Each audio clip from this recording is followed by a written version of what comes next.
ఏంటి? రామచంద్రపురంలో రీసెంట్గా ఒక కేసు వచ్చింది సార్. ఎవరు చేశారు అంటే జనరల్ పబ్లిక్ చేశారా, అంగన్వాడీ వర్కర్ చేశారా, హెల్పర్ చేశారా, ఎవరు చేశారు? 1098 నుంచి వచ్చింది సార్. అలాగే మలికీపురం నుంచి కూడా మ్యారేజ్ రోజునే పెళ్లి కూతురు 1098 కాల్ చేసింది సార్. ఇమీడియట్గా ఆఫ్ చేసింది సార్ అమ్మాయిని. అమ్మాయికి 580 మార్కులు చేశారు 10th. అమ్మాయిని మళ్ళీ హోమ్లో 10 days పెట్టాను సార్ ప్రొటెక్షన్ పర్పస్. ఇప్పుడు అమ్మాయి బాయ్స్ స్కూల్ విజయవాడలో చదువుతుంది సార్. పేరెంట్స్కి హ్యాండ్ ఆఫ్ చేశాం సార్.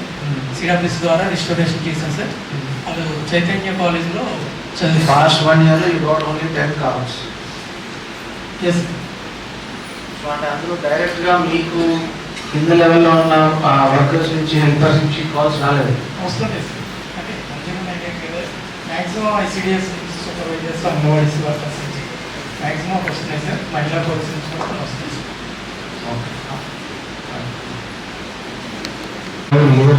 ఎవరు హాస్టల్స్లో ఉన్నారు, ఎవరు వాళ్ళ అమ్మ వాళ్ళ దగ్గర ఉన్నారు, ఎవరు ఇంకా వేరే రిలేటివ్స్లో ఉన్నారు, ఈ డీటెయిల్స్ అన్నీ ఉండి రిపీటెడ్గా వాళ్ళతో మీరు ఇంపాక్ట్ అవ్వాలి.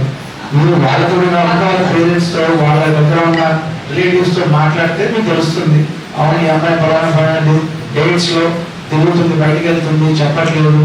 సో ఇలాంటి కంప్లైంట్ ఫ్యామిలీ మెంబర్స్ ఇంటరాక్ట్ అవుతూ ఉంటారు. వాళ్ళకి మీకు తెలిసిన డీటెయిల్స్ ఇంకెవరికి తెలియదు ఏ డిపార్ట్మెంట్ చెప్పిన అర్థమైందా మీకు? సో ఆ యొక్క లివరేజ్ ఎందుకుందంటే మీ డిపార్ట్మెంట్కి ఇలాంటి ఇంటిమేట్ ఇష్యూస్, బయట ఎవరికి చెప్పుకోలేని ఇష్యూస్ మీకు చెప్పుకుంటారు, వాళ్ళ పేరెంట్స్ కానీ వాళ్ళ యొక్క రిలేటివ్స్ కానీ. సో ఆ ఇష్యూస్ ఆ డీటెయిల్స్ మీకే తెలుస్తాయి, ఇంకెవరికి తెలియదు. మీరు దాన్ని కొంచెం పాజిటివ్గా యూజ్ చేసుకోవాలి. ఇలాంటివన్నీ కొంచెం తగ్గించడానికి ఎలా యూజ్ చేసుకోవాలని మీరు ఆలోచించాలి. అదేకో ఆ గాసిప్ చేయడం, వీళ్ళ విషయం వాళ్ళ విషయం చెప్పడం కాకుండా just try to get involved. So అందులో మీకు ఏమర్థమైంది, వాళ్ళ పేరెంట్స్తో మాట్లాడుతుంటే వాళ్ళు ఎలా బిహేవ్ చేస్తున్నారు, కంగారు పడుతున్నారా, ఏమైనా బాధపడుతున్నారా, పర్లేదు పాప బాగా చదువుతుందా, ఇష్యూస్ అని ఎక్స్ప్లెయిన్ చేస్తారు కదా మీతో, చేయకుండా అయితే ఉండరు. సో ఇలాంటి డీటెయిల్స్ మీతోనే మాట్లాడతారు, ఇంకెవరితో మాట్లాడరు. సో అందుకని మీ దగ్గర కంప్లీట్ డీటెయిల్స్ ఉంటాయి. దాన్ని మీరు ఎవరేజ్ చేసుకొని, మీరు అనలైజ్ చేసుకొని you have to come out with the solution. అర్థమైందా?